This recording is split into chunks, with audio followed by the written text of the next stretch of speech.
Dydy Siôn heb wedi gorffen. Dwi heb wedi gwneud fy ngwaith cartref, mis.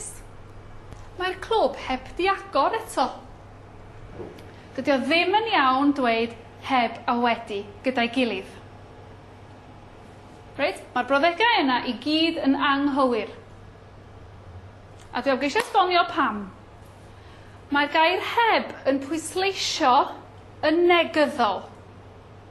Heb wneud, heb fod, heb dderbyn, heb orffen, ond wedi, mae o'n air sy'n pwysleisio'r cadarnhaol. Wedi derbyn, wedi bod, wedi agor, wedi cael. Da chi'n cymysgu'r ystyr os da chi'n rhoi'r ddau fo'i gilydd. Mae'r clwb heb di agor eto. Be ddyla ni ddeud yn lle hynny? Dydy'r clwb heb agor eto.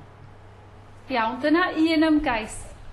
Be dwi am wneud ydy dangos y sleid nesaf a trio dangos I chi beth sydd yn gweithio gyda brawddegau o'r math yma pan da chi eisiau deud heb a weithiau da chi'n meddwl heb wedi. Ydy'n iawn I ddeud hynny?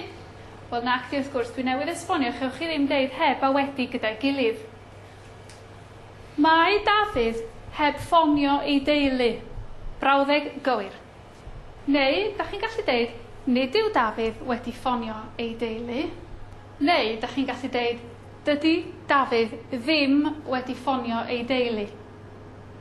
Wel, ta, be ddedais di yma yn gynharach oedd dydy'r clwb heb agor eto. Reit, o edrych ar y tri sydd ar y sgrin, ydy hynny'n gywir? Wel, dwi'n cymryd na, ond byswn ni'n deud o. Iawn, ia, a mae llawer yn ei ddeud o. Ond beth sy'n eisiau gwylio ydy bod chi ddim yn rhoi dydy gyda heb, neu da chi'n pwysleisio yn negyddol ddwywaith mewn brawddeg.